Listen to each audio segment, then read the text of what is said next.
Welcome to the Aced It podcast, where we turn science into sense. In this very special season, funded by the Bureau of Justice Assistance, we provide 10 timely episodes with the hopes of helping listeners understand what we can learn from current research that will help correctional staff. And please note, we did not just guess at what correctional staff need to know. We traveled the country, interviewing individuals working in prisons and jails, and the topics of these episodes are exactly what they asked for. So, I'm Danielle Rudes, your host, and here we go. In episode 1 of this season, we focused on restricted housing units and discussed their impact on both physical and mental health.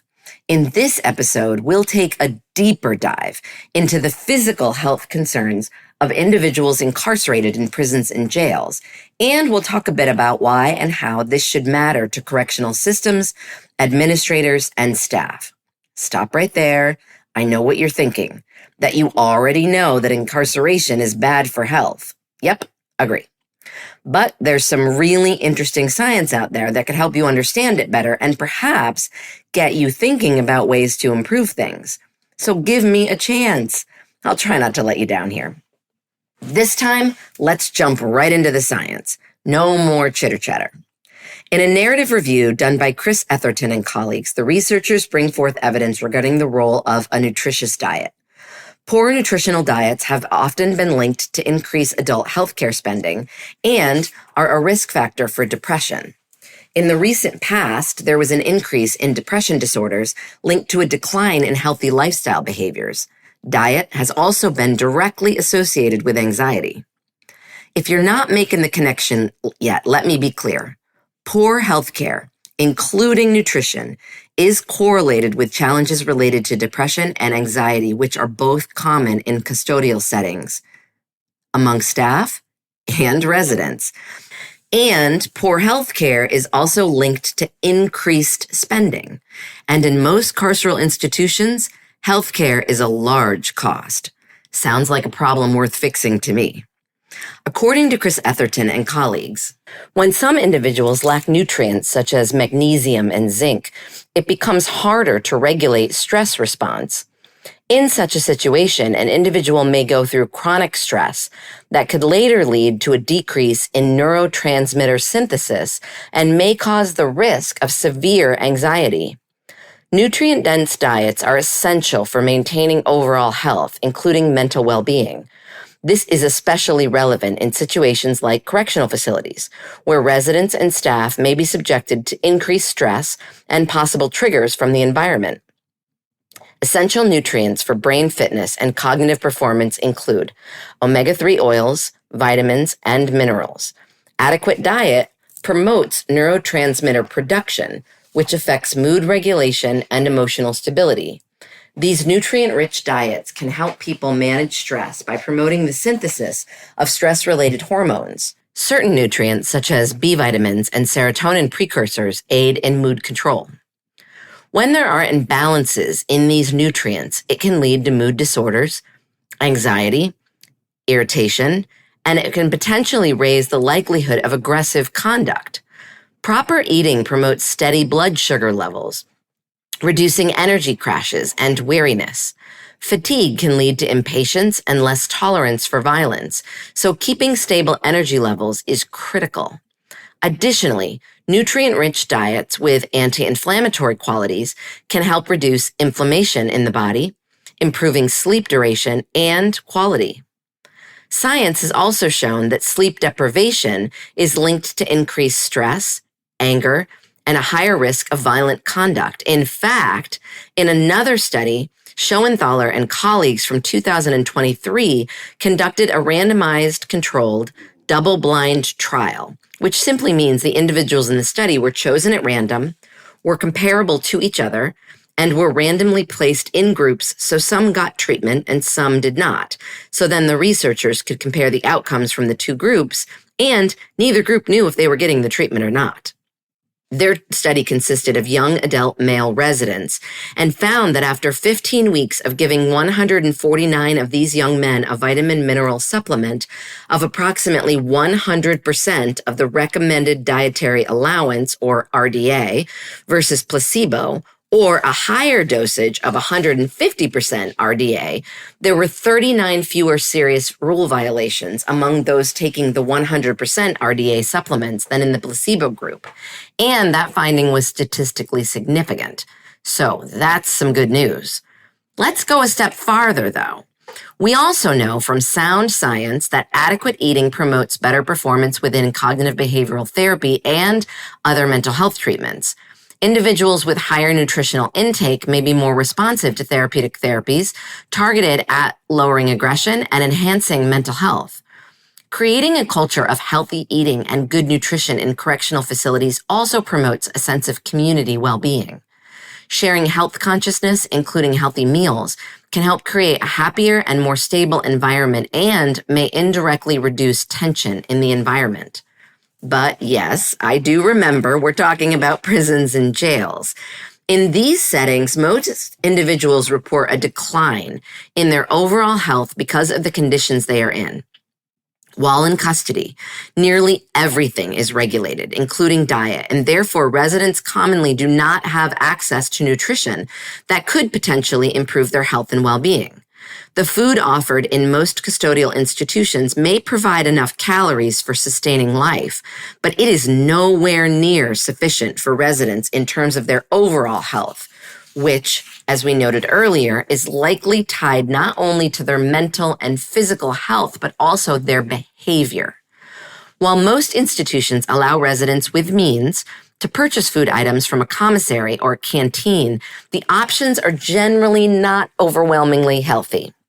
Fresh fruit and vegetables are generally not available, in part due to their shelf life and the ability for residents to turn fruit into alcohol. Many commissary items are high calorie, high fat, high sugar, high preservatives, and high sodium. Not exactly a good way to try to supplement prison-provided food to improve one's health.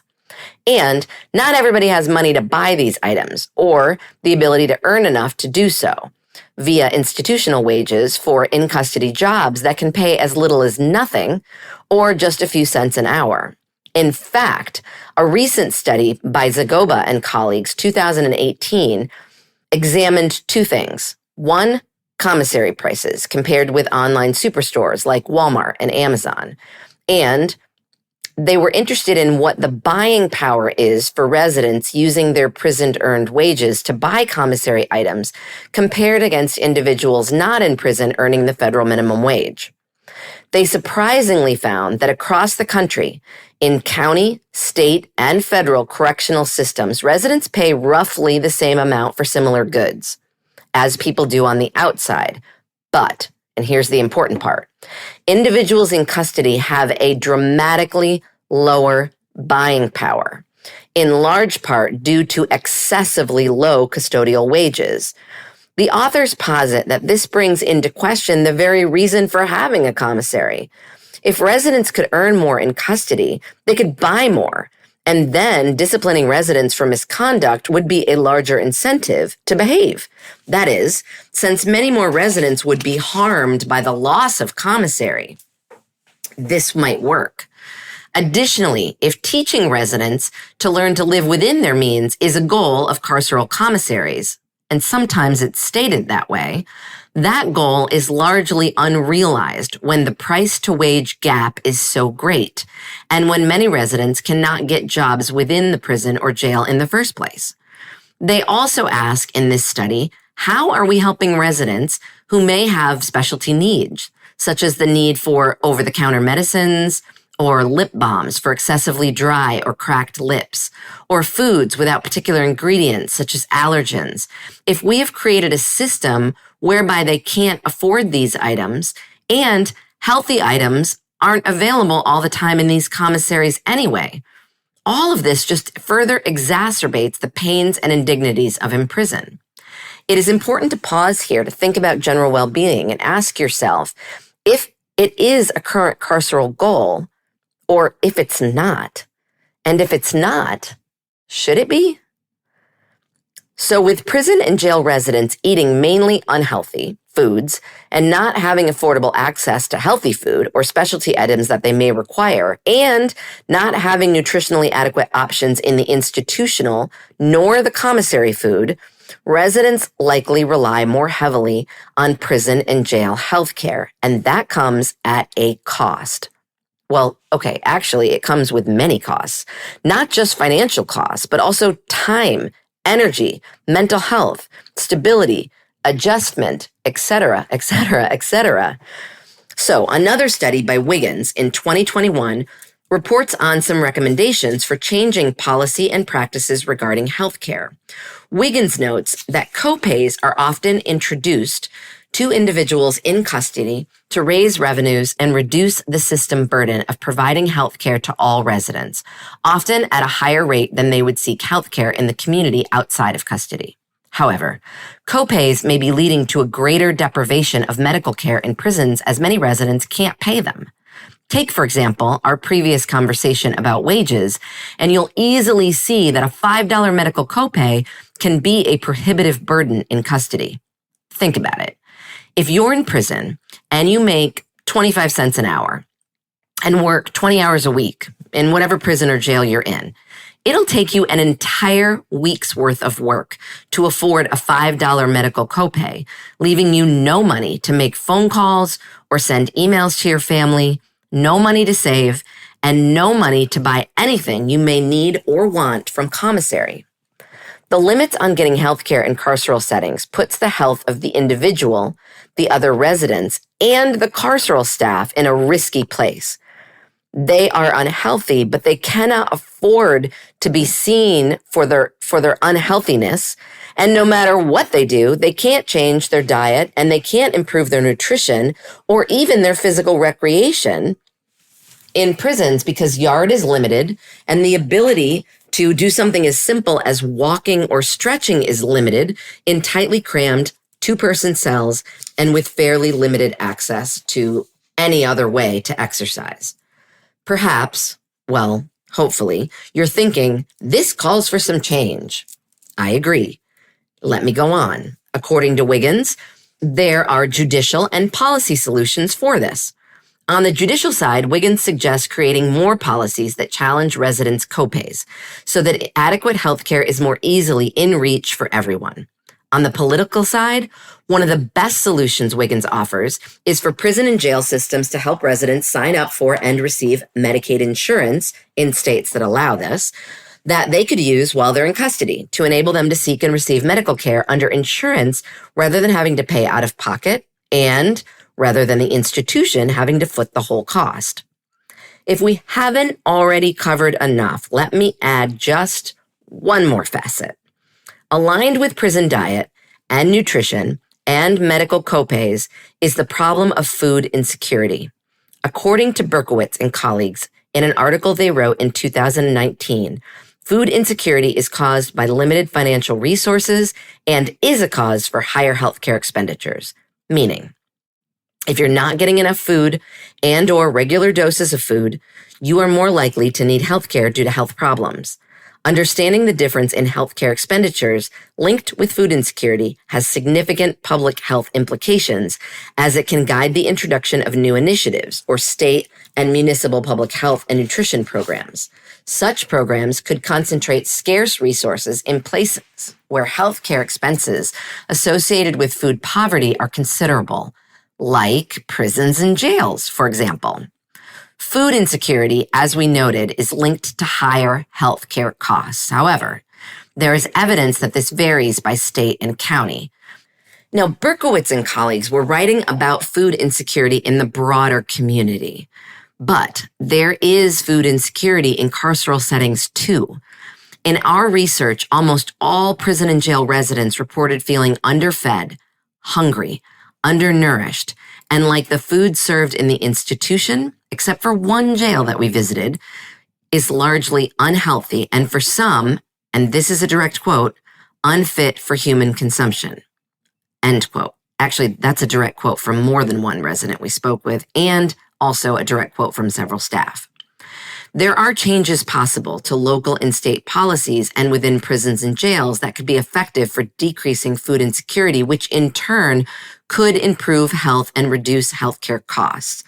Berkowitz and colleagues argue that state and local food insecurity reduction efforts may be an effective public health strategy And to our point here, incarcerated individuals are part of the public, even when they're incarcerated, and their health matters too.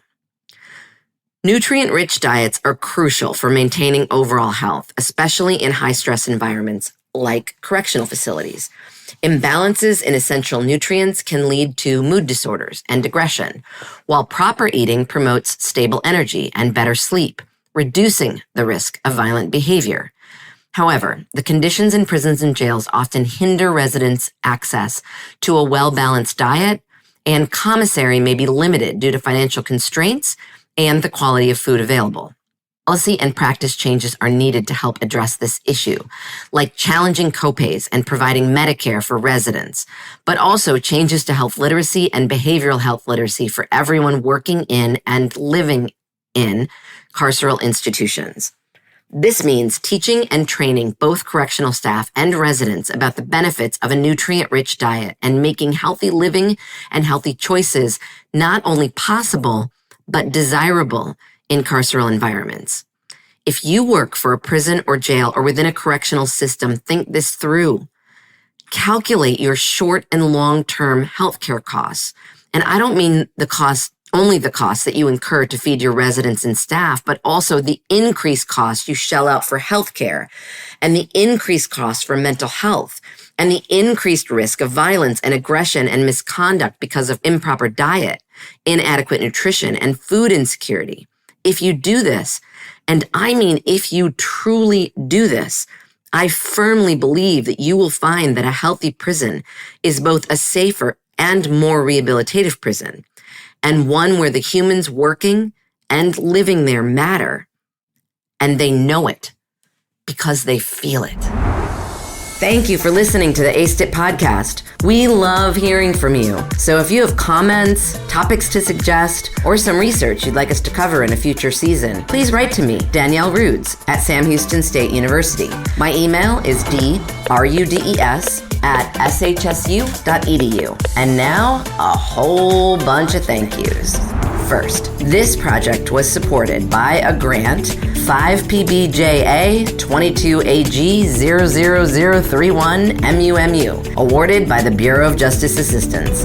The Bureau of Justice Assistance is a component of the Office of Justice Programs, which also includes the Bureau of Justice Statistics, the National Institute of Justice, the Office of Juvenile Justice and Delinquency Prevention, the Office for Victims of Crime, and the Office of Sex Offender Sentencing, Monitoring, Apprehending, Registering, and Tracking.